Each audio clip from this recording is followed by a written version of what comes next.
Makasih Kak Angga udah nyempetin waktunya buat kita wawancara. Aku mau nanya nih Kak, apa aja bentuk bully yang dialami oleh Kak Angga? Jadi untuk bully yang aku alamin sebelumnya yaitu ini yang pertama ya, itu ada kekerasan verbal sama kekerasan non verbal. Kalau kekerasan verbal itu contohnya kayak sering dikatain, sering diledekin secara langsung bahasanya. Nah kalau misalkan non verbal itu lebih ke kekerasan tapi secara apa ya, fisik lah bahasanya. Nah kayak gitu sih kurang lebih yang aku udah. Diapain kalau misalnya diapain kalau misalnya waktu dibully itu kalau verbal? Kalau yang untuk kekerasan non verbal tadi itu tuh diinin apa teman-teman yang pengalaman aku ya, ya kadang suka bahasa kasarnya tuh main tangan gitu. Terus juga ya main tangan sih, kayak tahu kan kalau main tangan tuh kayak mukul seenaknya tuh, pokoknya mukul gitu deh. Dan berapa lama keberlangsungan bully itu?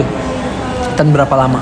Untuk keberlangsungan itu selama yang aku alamin ya, itu selama 3 kelas. Dari kelas 7, kelas 8 sampai kelas 9. Itu pas SMP. Oke. Respon pelaku apa yang Anda beri saat waktu dibully? Respon pelaku saat saya dibully kayak gitu. Ini nggak jelas nih. Lu ya? Nggak apa-apa, ini aja. Udah.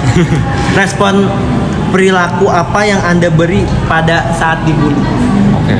Jadi respon aku kan ketika aku dibully kemarin itu seperti kalau aku jelasin kan, dari si pelaku ini dia tuh sekongkol. Jadi tuh dia sama teman-temannya rame-rame. Ya dia tuh apa ya, kayak segerombolan tuh ya udah, kayak dari pihak aku tuh kayak nggak bisa ngapain. Jadi kayak kalaupun dilawan juga ya pasti juga bakal habis juga gitu sih. Berarti Kak Angga diem aja gitu ya? Iya diem aja. Jadi kayak nggak ada pergerakan. Kalau ada pergerakan pasti salah juga nanti. Terus dampak apa yang lu terima setelah mendapatkan bully? Dampak apa yang lu terima? Untuk dampaknya sendiri tuh apa ya? Ada dampak psikis sama dampak, pokoknya dampak mental, dampak fisik juga ada. Ya kurang lebih sih dua dampak itu yang paling dominan. Kalau misalnya dampaknya ke fisik apa tuh contohnya? Kalau mental tuh apa? Rasa takut atau gimana? Oke. Jadi kalau untuk fisik itu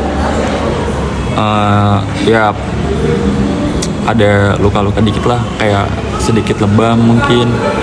Di bagian mana itu lebamnya? Untuk bagiannya karena di belakang dada, belakang badan, iya punggung lah bahasanya, punggung. Dan untuk apa tadi? Mental.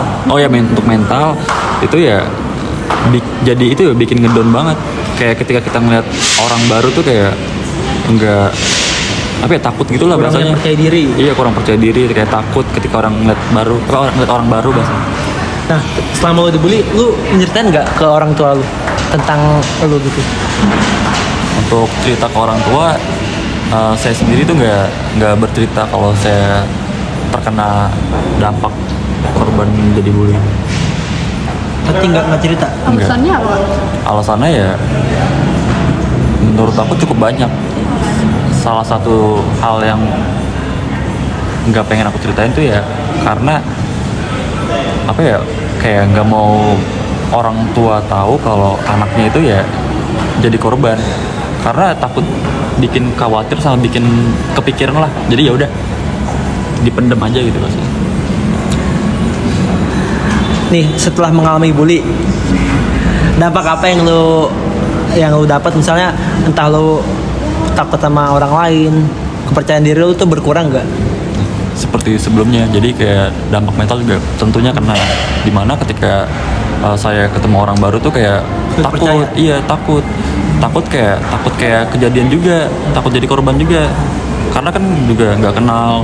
Jadi ya bener takut aja ketemu orang baru. Itu sih dampaknya, salah satu yang paling dominan.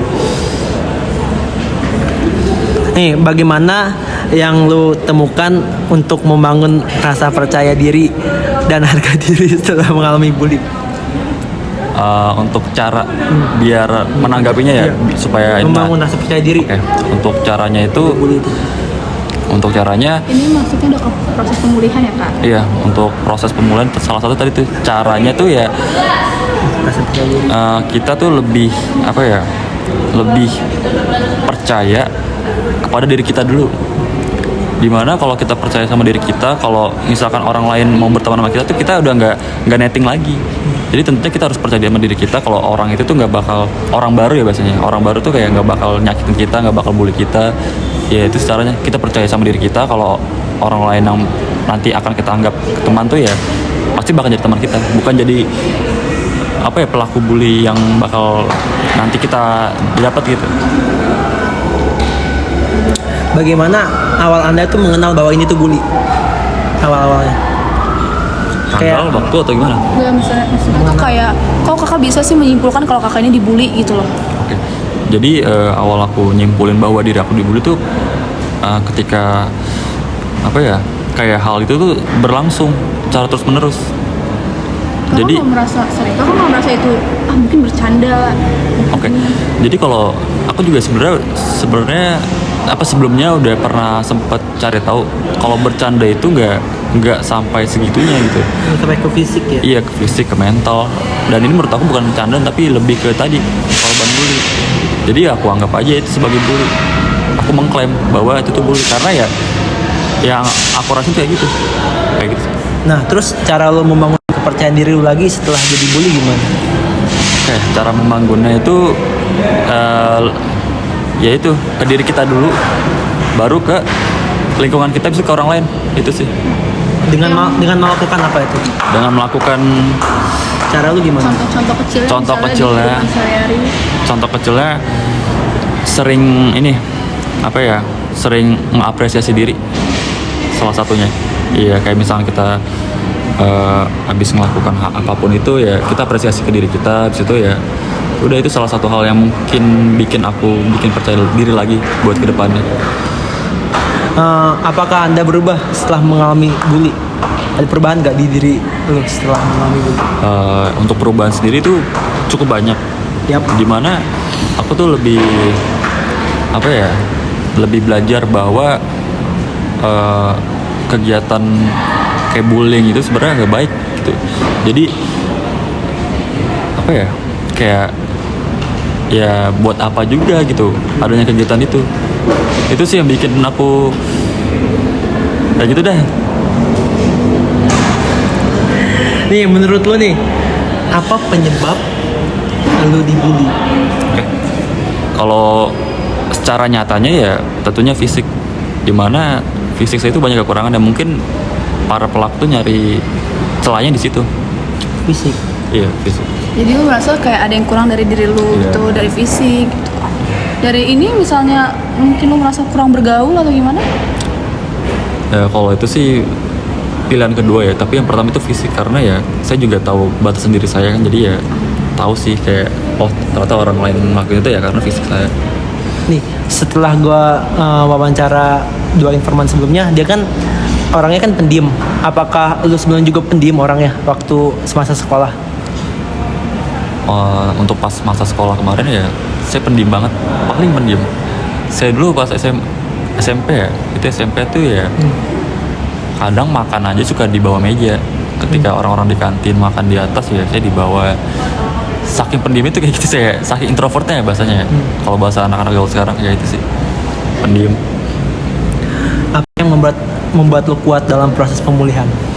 Yang membuat lu pede nih, kuat nih untuk dalam proses pemulihan? Untuk cara biar apa ya, biar kita nggak terpuruk lah bahasanya, yaitu ya gimana ya Apanya? tadi pertanyaan. Iya, nih. Apa yang membuat lu kuat dalam proses pemulihan? Pemulihan. Kuat dalam proses pemulihan, cara kuat dari pemulihan ya Karena kan benar proses pemulihan itu kan nggak gampang ya, pasti ada rasa ini segala macam. Nah, Apa yang membuat lu kuat? nah cara kuat tuh ya kan sebenarnya cukup lama ya untuk proses pemulihannya, kurang lebih bertahun-tahun lah kalau yang saya alamin. Yang saya dapat tuh pelajaran sih, tentunya pelajaran kayak hal-hal yang seperti itu nggak baik. Udah aja situ aja. Tapi lu ada rasa ini gak? Trauma gitu kalau bisa ketemu orang baru. Kayak ada rasa trauma atau takut segala macem. Kalau untuk saat sebelumnya ketika saya menjadi korban seperti itu ya pasti ada tentunya. Ketemu orang baru, ketemu orang-orang yang nggak dikenal itu ada rasa.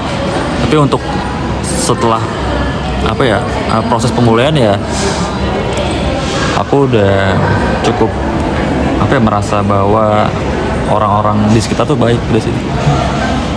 Nah, terus langkah pertama apa yang lu lakukan saat proses pemulihan? Pasti ada langkah, nih gue udah saatnya gue pulih nih, udah saatnya gue nggak takut lagi, nggak ini lagi.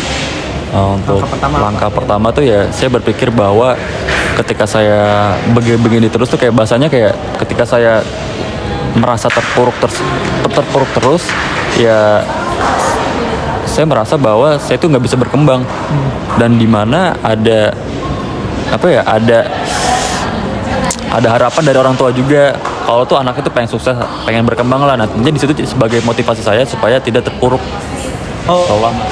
Berarti respon lu tuh lebih ke positif ya, bukan ke negatif ya. Kan gue juga waktu itu sebelumnya udah pernah wawancara, cuman dia responnya negatif. Dia selalu kayak kayaknya gue emang jelek, gue kayak gitu. Berarti lu lebih ke positif responnya. Yeah. Nggak kayak ngeremehin diri lu sendiri kayak gitu, enggak. Karena ya saya sadar setiap orang punya potensi ya. Setiap potensi punya orangnya. Sebelumnya mau tanya, dalam proses pemulihan itu pernah ada rasa takut dalam proses pemulihan? Untuk rasa takut dalam prosesnya itu pasti ada. Dimana takutnya tuh kayak ini percuma nih yang saya lakuin tuh kayak. Tapi ya menurut aku kan tadi aku bilang setiap hal tuh ada prosesnya, jadi ya nggak gampang juga. Tapi ya ada hasilnya tentunya dari proses itu. Nah, gimana cara kakak tuh ngelola rasa takut itu? Untuk mengelola rasa takut ya kita nggak usah terlalu berpikir bahwa yang kita lakuin ini tuh sia-sia. Tentunya pasti kita harus tahu dampaknya dulu dari apa yang kita lakuin itu sih. Jadi ya dampaknya pasti baik kepada diri kita, terus kepada lingkungan atau sekitar juga. Itu kita harus juga tahu. Ya itu sih. Kalau misalnya kepada pelaku, gimana sih kakak tuh menangani perasaan marah dan dendam kepada pelaku bully selama proses pemulihan? Pasti kan akan teringat-ingat terus. Nah itu pasti ada rasa sakit hati atau marah kan? Nah gimana kakak mengelola rasa biar nggak dendam? Untuk caranya ya saya sendiri nggak terlalu mementingkan hal-hal kayak gitu ya. Jatuhnya kayak ya pasti ada karma kok. Saya selalu berpikir seperti itu. Setiap apa yang kita lakukan itu pasti ada karma. Jadi ya udah kita fokus ke diri kita improve, kita belajar lagi atau kita ngembangin diri lah. Kita cari potensi, kita ngelakuin hal baik atau positif ya. Untuk hal yang negatif kayak yang dilakukan oleh pelaku tersebut ya udah kita anggap pelajaran aja. Tapi kalau ketemu misalnya lu ketemu sama si pelaku ini di saat ini contohnya, lu ada rasa kesel atau takut atau gimana gak kalau ketemu si pelaku? Untuk saat ini ya tentunya udah nggak ada. Ya, bukan kemarin ya. Untuk saat ini udah nggak ada karena ya udah damai berarti. Udah damai, itu juga udah kayak ya udah kayak setiap apa yang kita lakukan itu ada akibatnya.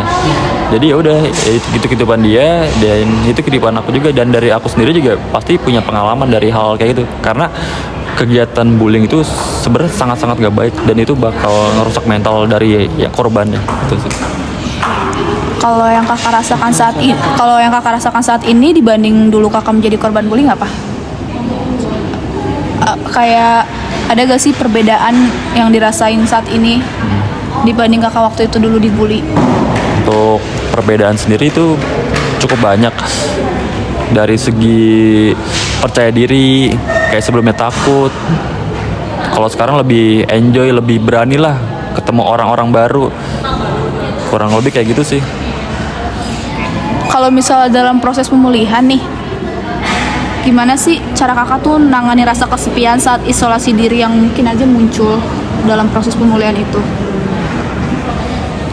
Kembali lagi ya teman-teman, kan proses itu kan ada waktu ya, maksudnya cukup lama lah. kita sebisa mungkin juga harus bisa mencari hal-hal positif juga di dalam proses itu ya. Jadi ya ketika aku ngelakuin hal proses kayak gitu ya, aku sembari tuh ngelakuin hal positif, entah itu baca buku atau apa, ya improve lah bahasanya, berkembang gitu, develop, pengembangan diri. Kalau misalnya bentuk dukungan dari lingkungan sekitar dalam proses pemulihan diri itu ada? Kalau untuk dukungan sekitar, kalau dari pengalaman aku nggak ada. Jadi ya pure dari diri aku, karena ya udah. Kalau dalam proses pemulihan diri, ada gak sih hal-hal tertentu yang ingin kakak capai Yang pengen aku capai, dalam proses pemulihan diri itu? yang ingin aku capai itu ya, itu pengen lebih berdamai sih ke diri sendiri. Lebih pengen berdamai, lebih pengen ya udah lewatin aja. Semua tuh ada masanya, dan semua masa ada orangnya. Terus bahasanya ya. Kalau untuk ini pelaku, ada gak perasaan mau memaafkan pelaku bullying? Kalau misalnya ada, kenapa? Kalau nggak ada, kenapa? Untuk memaafkan tentunya ini. ada rasa Gak enak hati atau gimana? gimana ya. Jadi kalau ketika kita mengingat zaman-zaman ketika waktu kita dibully tuh ya pasti ada rasa kesel, tapi di sisi lain kita juga harus memaafkan. Dimana setiap manusia tuh harus bisa memaafkan apa ya, sesama manusia gitu, walaupun ya udah hatinya tuh kesel. Ya menurut aku sih gitu, maafkan aja, walaupun ketemu orang juga ya udah, kayak udah.